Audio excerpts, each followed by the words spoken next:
હરિ ઓમ નમઃ શ્રી યતિરાજાય વિવેકાનંદ સૂરય સચ્ચિસુખ સ્વરૂપાય સ્વામિને તાપહારિણે.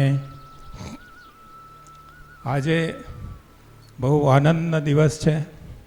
આ પ્રસંગમાં દીક્ષાંત સમારોહ સરકારી વિનયન કોલેજ માનવડના દીક્ષાંત સમારંભમાં ઉપસ્થિત માનની શ્રી મુલુભાઈ બેરા, સંસ્થાના પ્રિન્સિપલ અને આ બીજા બધા જે આપણે તન્ના સાહેબ આવ્યા નથી, જે આર વાંઝા સાહેબ અને જે મહાનુભાવ ઉપસ્થિત કોલેજના બધા વિદ્યાર્થી ભાઈઓ અને બહેનો, અને ખાસ કરીને જે વિદ્યાર્થીઓ દીક્ષાંત સમારંભમાં છે, જેને આજે કાંઈ વિશેષ કંઈ મળવાનું છે, એવા વિદ્યાર્થીઓને હું કહેવા માગું છું કે તમારા દીક્ષાનું આજે શું દીક્ષાંત એટલે દીક્ષાનું અંત.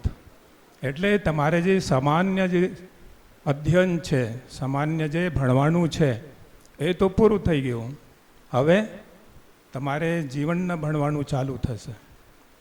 જીવનના ભણતર તમારે કરવાનું છે.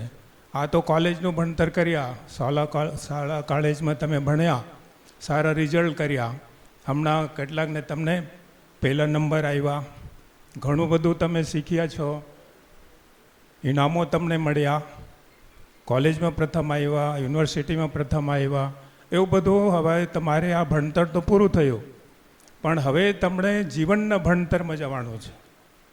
આગળ ભણવાનું ક્યારેય પૂરું થતો નથી. તમારે ભણવાનું છે, જીવનમાં ઘણું બધું તમારે શીખવાનું છે.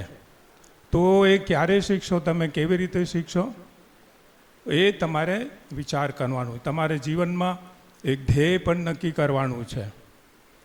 તો તમે જ્યારે પણ કંઈ વિચારશો કે મારે શું ભણવાનું છે, મારે હવે શું ભણવાનું, કાંઈ મોટો આઈએએસ ઓફિસર બનવાનું છે, મંત્રી બનવાનું છે, કોઈ સારા ઓફિસર બનવાનું છે, તો એ તમારે હવે કરવાનું છે, હવે વિચારવાનું છે.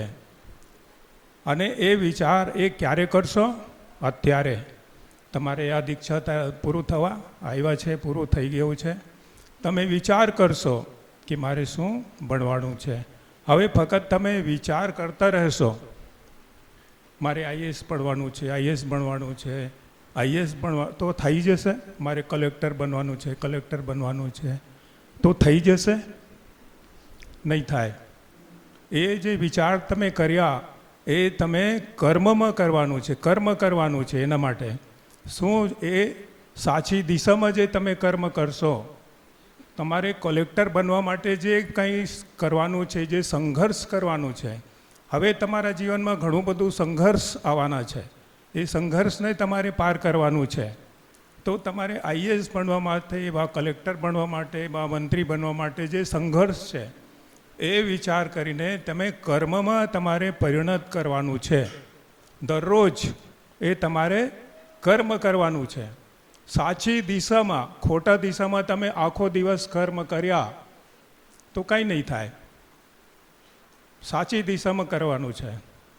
અને તમે જ્યારે દરરોજ આ કર્મ કરશો તો સાચા કર્મ માટે એક સારી તમારે આદત થઈ જશે.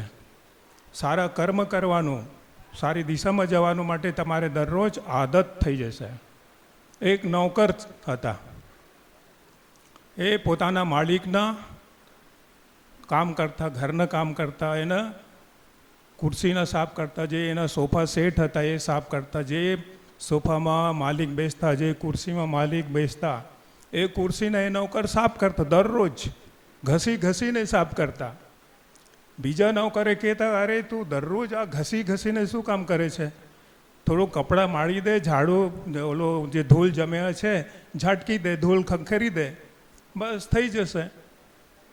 એ નોકર શું કહેતા, ના, મારે દરરોજ એ એકદમ ચકચકાવી દેવાનું, દરરોજ સારી રીતે સાફ કરવાનું. શું કામ? મારે ધ્યેય છે આ ખુરશીમાં મને બેસવાનું છે. એ એના ધ્યેય છે. એને એક દિવસ એ માલિકના સામ્રાજ્યમાં બેસવાનું છે. જે હોય કંપનીના મેનેજર હોય, કંપનીના ડીએમ હોય, એમડી હોય, જે હોય, એ નોકરને ઈચ્છા છે કે મારે આ સીટ ઉપર બેસવાનું છે. તે શું કરવાનું? એને માટે, એને પામવા માટે એ જે કંઈ કરવાનું છે એ દરરોજ કરે છે. એ આદત છે, એનો હેબિટ બની ગયા છે. તો તમારે પણ એક સારું કામ માટે એક સારું આદત કેળવવું પડશે.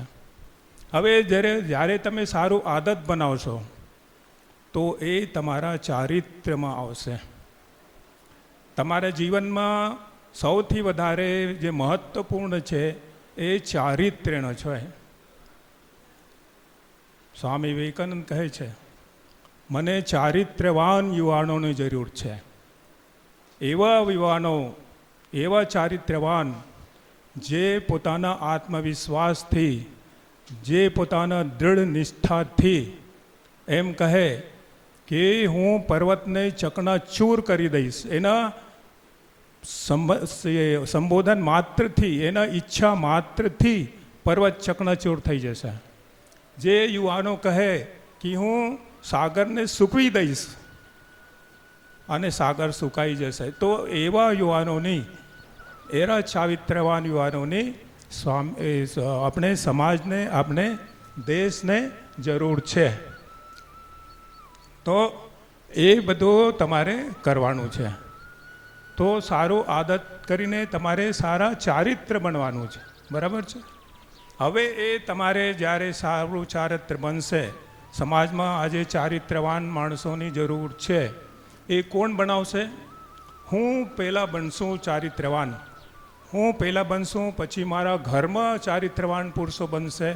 મારા ઘરમાં જ્યારે આખું ઘર ચારિત્રવાન બની જશે ત્યારે મારા પડોશીઓ પણ બની જશે, અને પડોશીઓ પણ બનશે ત્યારે આખું ગામ ચારિત્રવાન માણસોના ગામ બની જશે. અને જ્યારે બધાએ જોશે કે અરે આ ગામ તો ચારિત્રવાન પુરુષોનું ગામ છે, તો આખા રાષ્ટ્ર ચારિત્રવાન બનશે. રાષ્ટ્રમાં ચારિત્રવાન પુરુષોની, માણસોની, સ્ત્રીઓની જરૂર છે. હવે એ મારે એકલાથી જ કરવાનું છે. હું અત્યારે જે પ્રિન્સિપલ સાહેબ કીધું કે અમારા કોલેજમાં કોઈ પ્લાસ્ટિકનો કચરો નથી, કોઈ જાતના કંઈ ગંદકી નથી. તો આ કોણ કર્યા? પહેલાં હું જાતે એકલા કરીશ, પછી મારા બધા સ્કૂલના, કોલેજના બધા વિદ્યાર્થીઓ મળીને કરશે. તો આ એક આદત, એક સારી આદત, એ સારા ચારિત્ર છે. અને પછી આપણે સ્વામી વિવેકાનંદ જેમ કહે છે, તમે જ પોતે તમારા ભાગ્યના ઘડવૈયા છો. તમે જ તમારા ભાગ્યને ઘડી શકે છો. તો તમારા ચારિત્ર સારું રહેશે તો તમારા ભાગ્યને તમે જાતે જ ઘડી શકે છો. તો આ બધું વધારે તો કાંઈ નહીં કહું, કારણ સમયના મર્યાદા છે જ, આપણે મોડું પણ ચાલે જ છે, એટલે વધારે કાંઈ કહેતા નથી. તમે બધાએ તમારા જીવનમાં આગળ વધતા રહો, સફળતાને પ્રાપ્ત કરતા રહો. અને જેમ સાહેબે કીધું, અહીંયા ઘણા બધા વિદ્યાર્થીઓ પાસ થઈને પોલીસમાં બન્યા છે, ઘણા બધા જોબ કરે છે, ઘણા બધા ઉદ્યોગોમાં છે, સારા જોબમાં છે. તો બધાએ આગળ વધતા રહો. જય સ્વામી વિવેકાનંદ. બધાને ખૂબ ખૂબ શુભેચ્છાઓ.